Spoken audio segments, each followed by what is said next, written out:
Hello and welcome to the weekend edition. Thank you for joining us for yet another classic episode of the show. I'm your host, Dr. Kingori. A very interesting week it has been. The campaign season is technically on, and the promises keep coming through. And this week, Baba said something very special. If implemented, this would bring a very fresh perspective and solution to one of the biggest problems facing this country. If this promise by Baba comes to fruition, unemployment is going to be the next big thing. Kila jamii ambaye hawana mapato watapata shilingi 6,000 kila mwezi. Wow, mazi. This is very good vibes kama una job. 6K is enough to survive in some areas. Simple math. Tafuta keja, thao. Food weka 2,000 per month. Luku ukijifinya vizuri, weka thao hapo. Umebaki na thao mbili zako moto. Mind you, hakuna kitu umefanya. Hata mtu akikuuliza, maze we buda maze, siku hizi uko na kitu, wewe ufanya nini siku hizi? I have nothing that I'm doing. Nothing. Ni kuamka tu asubuhi, kung'ara na kutoka nje tu. Doing nothing. This is good vibes. Now, who needs a job anymore kama uko na baba na anaweza provide? 6,000 per month is like 200 bob per day. Na atakubali kwenda mjei na anaweza lala, baba msote. And that's why I said unemployment is going to be the next big thing. The youth now have a chance to get paid for not doing anything. And I agree it's a good idea, but I feel that Baba can make it better. Now that we're discussing making money for having nothing to do, why not create a position like women rep for the youth? That way, instead of just 6,000 shillings, the youth can make over 500,000 for doing nothing. In other news, Tourism CS Najib Balala has announced that for 2 million shillings, you can have a hyena named after you. Now, as much as people ridicule the announcement, we all cannot deny the fact that kukua fisi ni expensive. Now, this is a good idea. And I'm sure there's a lot of people out there willing to pay to have animals named after them. What I don't understand is, if people would be willing to pay such good money to have an animal named after them, why do some people get mad when they are named after those same animals? Buda mazemi sijui ni kuambie nini man. Wewe kuwa mbweha sana. Ambia mtu hivyo uone kama mtafight. Now, I like the idea by the Ministry of Tourism, and I get where they are coming from, but if it's to improve tourism, why not take influencers and name a whole type of animals after them? For example, ndovu zote ziitwe Crispa, ama gazelle zote ziitwe Huda. No way, hiyo hapana. Hiyo itakuwa swara kwa magazelle, mazejua haiwezi fika jioni kama fisi haijapita nazo. And talking of naming animals, naming people after animals, Simba ya Tanzania ilikuwa on the spot this week, responding to haters who claimed that he only has a few pair of shoes. Kuna watu wanasema anavaa sasa viatu vyeupe na rudia. Mimi viatu. Ndio kwangu na viatu ambavyo mimi sivaa viatu. Hata unapea nyingi nyeupe. Navaa mara moja afu natupa. Kama tupi niweka juu nitakitaka kuchukua. Yeah.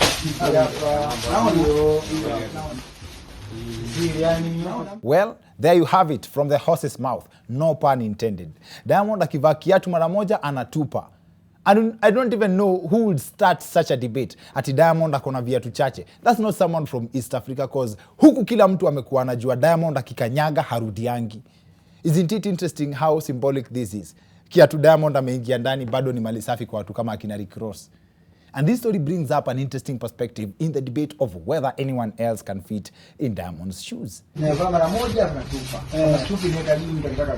In other news, if there's a group of Kenyans wanajua uchungu ya tano tena, it has to be Harambee Stars.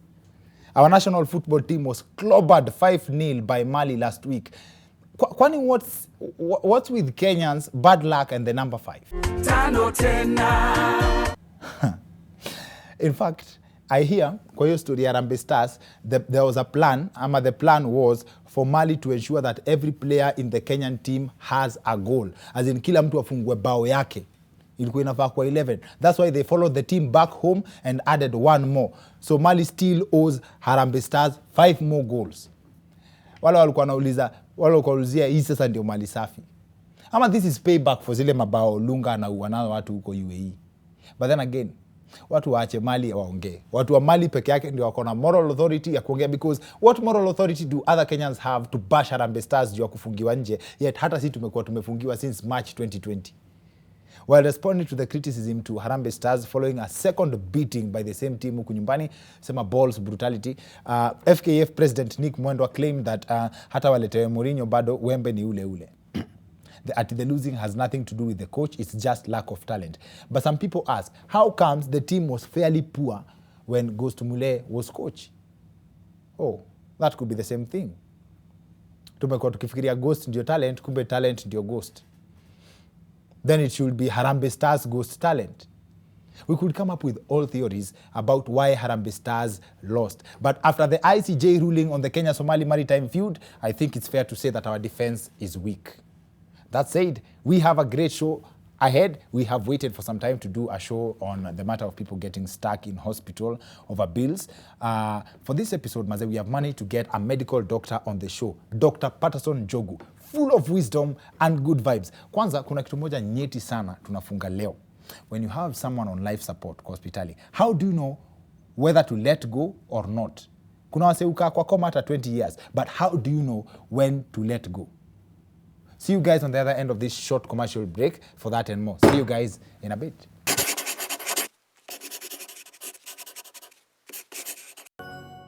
Welcome back to the Weekend Edition. I'm Dr. Kingori Maze. There's a conversation that has been going on for the longest time on the interwebs, kwa TVs na kila mahali, about how health tuko na crisis Kenya. Sana sana, one of the most favorite lines watu ni the middle class. Watu sema the middle class, or maybe every one of us is, ama every person, individual Kenyan, sana sana ako one disease away from poverty.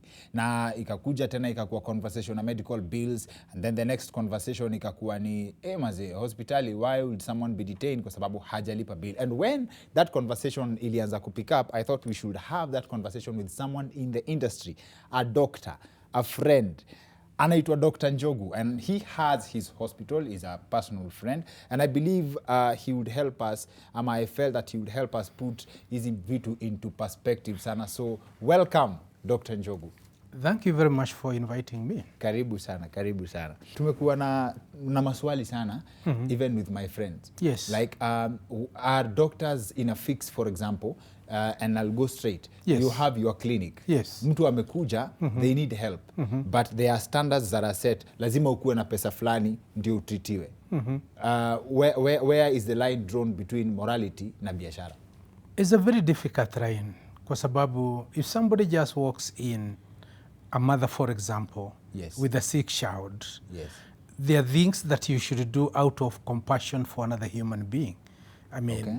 a child who is very sick, about to lose her life, Yes. you must provide emergency health care, Okay. which you may charge or you may not charge if the person is able to pay. Okay. So life-saving things are supposed to be provided with really not thinking about cost, but thinking about that life. Okay. But thereafter, then you go to, the time you are going to spend with the patient, Yes. the equipment you are going to use, all those things have to be costed. But this is private healthcare. In government, it should not be like that. Okay. Yeah. And medicine kama sahi, it's no longer a sure bet. We have a sure bet career. Yeah. Tukiwa shule, we were told, go to school, become a doctor, you automatically get a job. Yeah. I know people who have studied medicine, but bado hawana job. Yes. I have a case study of 2 personal friends. I get jobs since Yeah. 2018. So I'm like, is it that we don't have enough patients for doctors? Ama is the budgeting style of our government? It's basically a resource allocation issue by government. You see, the government, health is a social service. You Yes. cannot buy health. You cannot go to a shop and buy health care. It's a social good. And therefore, the major health provider should be the national county governments, not really private. Yes. If I take you just a few steps back, look at our population. The vast majority of our population, if you look at the pyramid, Yes. the back of Kenyans are right at the bottom. Yes. And that is where we need to do a lot of things. That's where we need dispensaries, we need nurses, we need ambulances, we need all the stuff that we can get. Yes. Not at higher levels. Unfortunately, when we are allocating resources, we only think about oncologists, cardiologists, we don't think about nurses. Okay. So my bet is, or whatever we are talking about is, no health worker, particularly primary health care worker, Yes. that is a nurse, a clinic officer, Yes. a medical doctor, should we be walking in the streets Yes. without a job. Okay. We do not have adequate health workers in this country. How does the amount of money someone needs to pay to see a doctor, how is it determined? Hiyo inaitwa consultation. How is it determined? Yes, yes, yes. I don't think there has been a benchmark Yes. that it is 1,000, 2,000, 5,000 or 10,000. Okay. But generally you find that, let's say you go to a clinic officer, Yes. you are in a rural area, Yes. you'll find that the rate you pay at that level probably may be 500 shillings. Yes, yes, yes. You go to a nurse, an enrolled nurse in the same environment, Yes. probably you pay 300 shillings. Yes. When you see a medical officer, which is a slightly higher level, you pay between 2,000 and 1,500. Yes, yes, yes, yes. When you're seeing a consultant doctor, either at the tertiary level, Yes. you'll pay between 3,000 and 5,000. Okay. So those are what you would call consultation fee. They range by profession, by the cadre of staff, and by the speciality. Which now then brings me to the question of if there are different cadres of specialities. Ukiingia, does the result of what you expect depend on the level or the cadre of the person you're seeing? Let's say for example uko na ugonjwa ya 5,000 alafu uone daktari wa 3,000. Does that put you in sort of a fix? Huyu ata experiment na wewe? Not really. There is an expectation that when you are going to a particular clinic or to see a certain doctor, Yes. you at least know him or about him, or you know what he provides. Yes. But if you just walk into any clinic, Yes. you may walk into a cardiologist clinic when you require probably very, very, very basic healthcare need.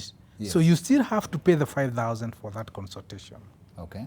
So the best thing, the best healthcare system that we should be having in Kenya Yes. is where you have dispensaries and people can access them for preventive and primary healthcare services. Yes. And then those primary healthcare institutions refer you to another level. Okay. Let's say to see a clinic officer within the same institution or in the nearby facility. Okay. Then the clinic officer will see you and will say, okay, I think you need to see a doctor. Yes. Because the doctor can do slightly more than I can do. Or the institution that he is in, he cannot do what is required. So you go and see a medical officer. Then the medical officer will say, okay, now I need to refer you to a pediatrician, to a psychiatrist, to a cardiologist, to a dermatologist. He will direct you directly to where you need to go. Okay.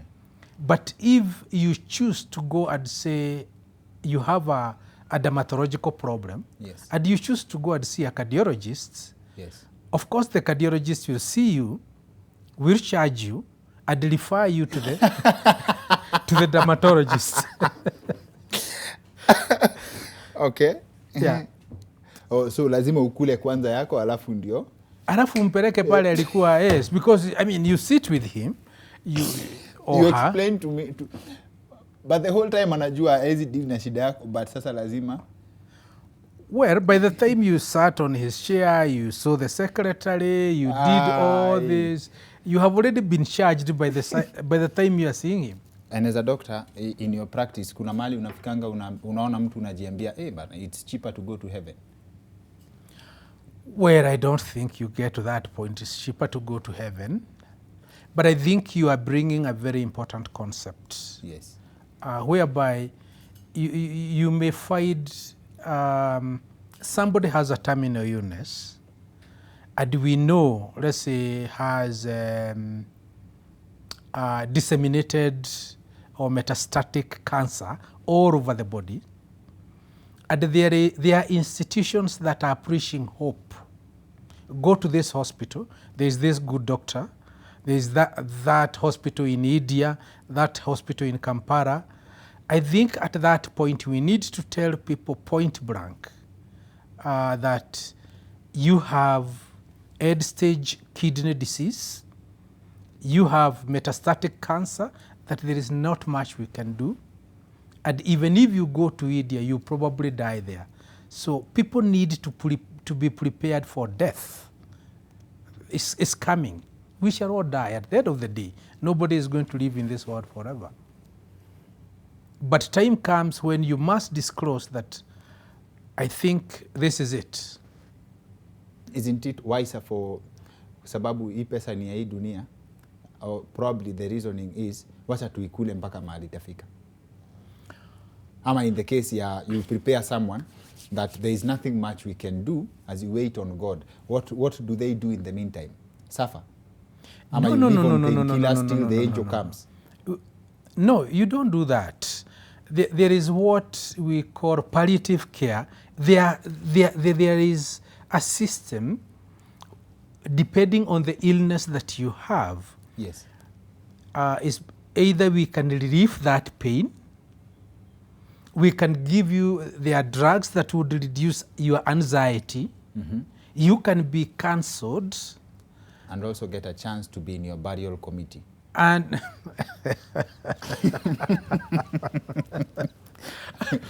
maybe, yeah, it's a raving point, but I think there are so many things that we can do for somebody who is about to pass away. Yes.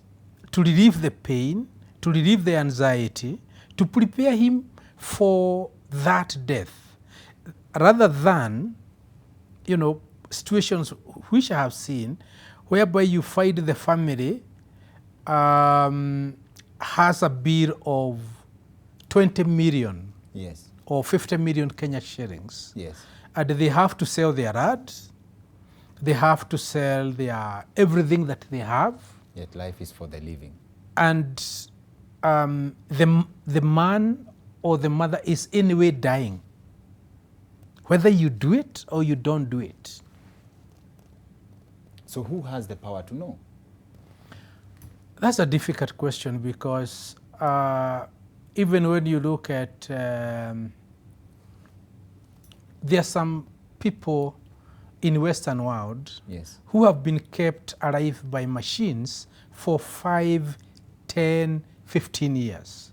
You know, rally drivers, yes, who have been kept alive for 10 years, 15 years. Yes. Whether they will recover, whether science will do whatever, he can afford it. The question is, if I cannot afford to be in that machine for 20 years, should I go with the lives of my daughters, my children, and their children, because I leave them with a bill of 20 million?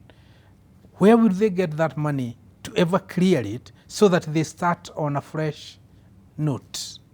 So okay, I think there is a moral dilemma. I'm not saying that people should be should not access that terminal care. Yes. But we need to look at it holistically and say, this is what we can do and this is what we cannot do. So you choose to go to that's where you decide to go to the land of milk and honey instead of suffering for. But we have cases of people who have come out from such situations. Yes, we do. So yes, that's the challenge now. Yeah. Nobody, the doctor or the physician is the way I look at it is you are like the arm of God. You are doing what God wants. Probably, I don't want to say what God wants, but curing is not your business. I mean, healing is not your business. Yes. The person who says eventually who goes or remains is God. And therefore, when I'm giving you some medication, when I'm treating somebody, basically what we are doing is to alleviate the pain, to alleviate the suffering, so that the healing process of the body can take over. Okay. And I think that healing process of the body, I believe in God, is where God resides. He's the one who decides, now you are healed, and takes you home. Thank you for bringing that point. Before we let you go, I've been toying with something in my head for some time. Yeah. One of my favorite musicians passed on 15th March 2011. And when I listened to the story as narrated by his sister, he said that the doctors had advised that they add him more blood. But then the sister refused at the last minute. The sister refused. Yes. And somehow she almost blamed herself, because in the last moment, a tear dropped from his eye, and that was his last action, and he died. Yes. So the question now becomes, had they accepted to add him more blood, it would have bought more time and he would have probably survived. The sister would probably somehow blame herself for her brother's fate. Is it that the brother at that point would have wished for someone to do something differently? How dangerous is not following the doctor's advice? It can be very dangerous. I think there are many people who you cannot transfuse, you cannot give them blood, even when they critically need it. And you know, this heart is failing. Yes. And I can buy a few more minutes or a few more hours by giving this guy or this patient 1 pint or 2 pints of blood. Just a few minutes. I mean, I transfuse, yes, or you are transfused, and then we always don't know the outcome, okay? Yes. But when you transfuse somebody with, let's say, very low blood or very low hemoglobin, often you can see almost immediate reversal. Things start improving a little bit, yes, because the oxygen carrying capacity starts to improve. So I wouldn't say that because the sister refused transfusion, that's why he died. He could have died anyway, but there was still something very cheap, available, that could have been done to decrease his suffering and improve his quality of life, even if it was for 1 minute or 2 minutes. And that should have been done. A pint of blood is free, so why would you deny your brother?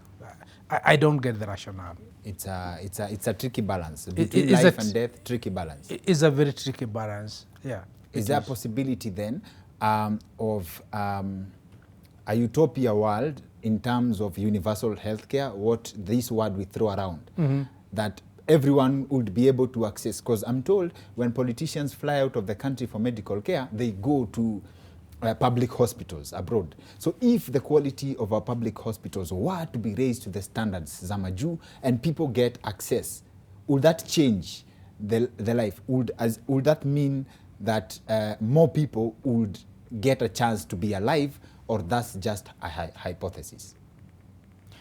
You know, we have been taught a lot by COVID, and I wish those developed nations could put a blanket ban on medical tourism by our politicians, our persons in authority. I think if they were told, get healthcare in your own country, I'm sure our healthcare would be better than it is today. But they know, I can fly to Uganda, I can fly to London or South Africa tomorrow.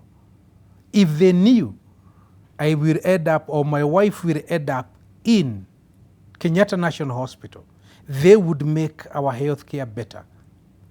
Why does somebody in, I don't know, call it Turkana, you have a small problem like delivery.